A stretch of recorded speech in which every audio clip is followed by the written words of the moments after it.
Hi guys, for today's video ay magluto tayo ng pork caldereta. Ayan, mayroon tayong pork.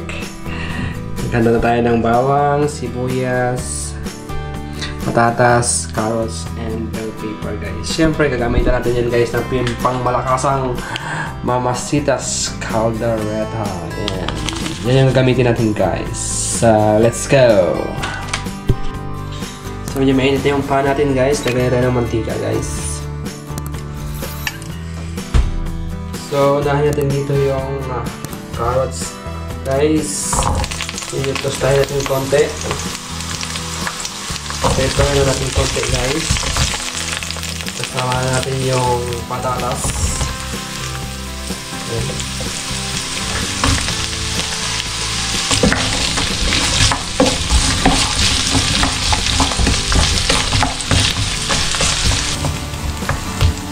So, pag ganyan na yung itsura ng ating patatas at saka carrots, i-set aside na natin to guys. Hanguin na natin. Then, mag-isa na nga tayo ng sibuyas.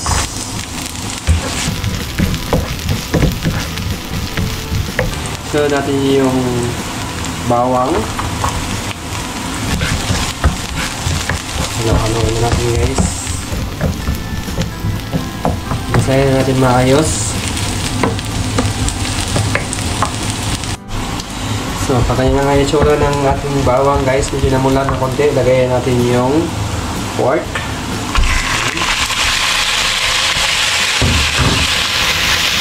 Haluin na natin ito guys.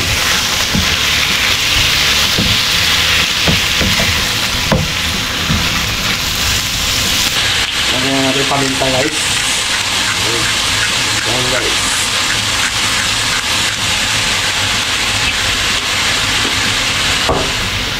Haluin natin ulit.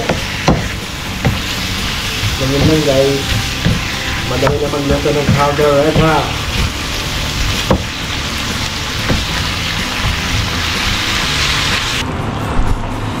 Tapos nagdagdag din ako ng tubig guys, no?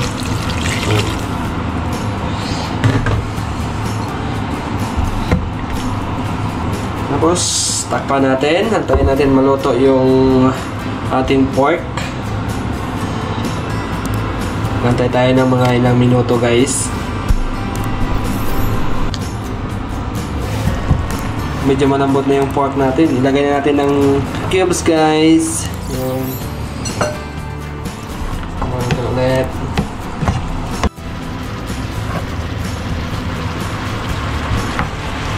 Guys, lagay natin yung ating carrots at saka patatas.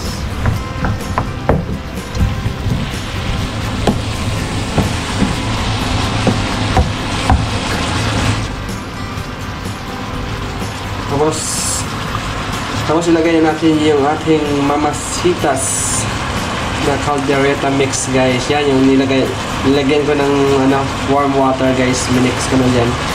So ilagay natin guys. Yan.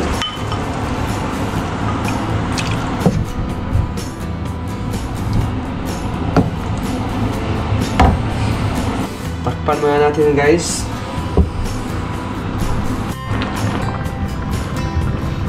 Ayan guys, ilalagay na nga natin yung ating bell pepper.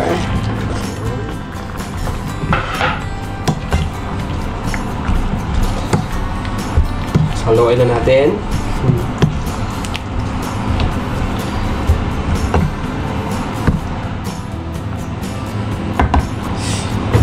And takpan muna natin.